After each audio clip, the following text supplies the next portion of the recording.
them. Oh, that's a big old hold. And it's still being held. We'll get going as soon as we go. And there we go. We are racing here at Spa. So lots of fidgeting going on. Who is going to survive into the first corner? Collis having a look at the outside. Coming through La Source. It's a brave move to make. Doesn't quite get it done. Oh, there's one of the Rebels. That'll be Yeti that's had a bit of trouble towards the back. Here we go into Eau Rouge and up and over. Radion for the first time in anger. Photon looking to try and make a move on Collis. Now CN7 is going to be under a lot of pressure. Looking back from the Alpha. And look at how strong the slipstream is. That's not even DRS assisted, remember.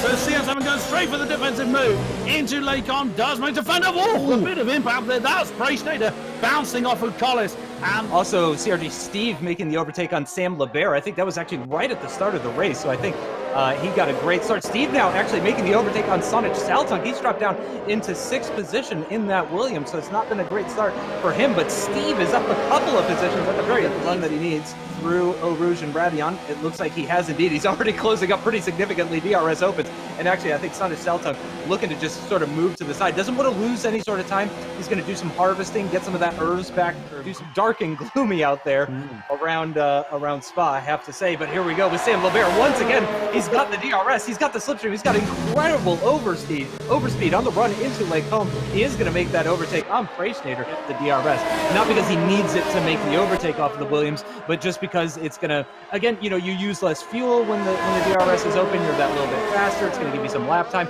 I tell you though, the Williams is not making it easy on him. There we go, we just missed them. Some spots of rain. We're almost at the halfway point of this race. The end of lap 11, of course, will be the halfway point. But Collis here, not worried about those spits of rain. He's going to try for the inside line on the run into Blanchimont. Understandably very twitchy in this very high-speed section of the circuit with the inside line. Through the high-speed left-hander, the Racing Point moves himself up into 4th position ahead of Cesare in the Ferrari. The slipstream and DRS, when they get to the Kemmel Straight, then it's not so much they can't do the move themselves, they just don't want to give the ammunition to their opponents. So the Williams has gone for the defensive line. Collins are going to have to work harder at this one. If he wants to, oh, okay, no he doesn't.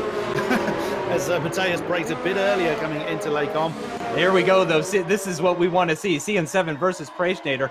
And I have to say, CN7 looking very quick at the moment. That could just be because of the fresher tires. As they go side by side into the right-hander, it looks like the Mercedes will have the advantage. Indeed, Preschneider with the inside line through the left-hander claims that position, or holds on to that position, I should say. Oh, he's gone very deep, though.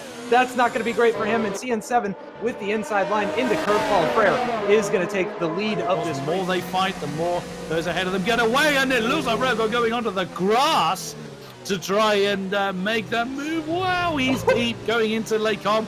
Photon. How long have you been helping out to that one for? It just came to me, and I apologize. Oh, there is the mistake from Cesare. That is the wrong place. You mentioned making the mistake at turn 10, not so costly. But here for Photon, does he make the move into Eau Rouge? No, he's going to hold back. He's going to stay behind, but that means he's going to have to have a big old lift. Oh, that's a huge mistake for Cesare. That's going to give him a time penalty as well, too. The two Ferraris are going to be side by side on the run down toward Lake Home on the Kemmel Straight.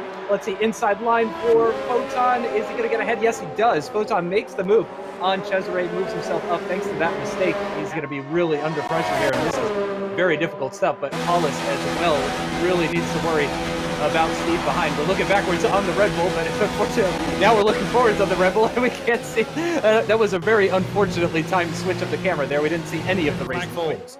Yeah, that was very well defended, in particular at the bus stop chicane, I think. Oh, no, there's another mistake at turn 10, and this time he's not going to be side by side with Lasse, and indeed the Toro Rosso does move through, and I have to imagine that he is going to be absolutely gone. He's just going to push like heck on this penultimate lap. Into the chicane. Your winner here at Spa-Francorchamps to open the scoring. I think he's happy about it. It's the Alfa Romeo of CN7 by a huge margin.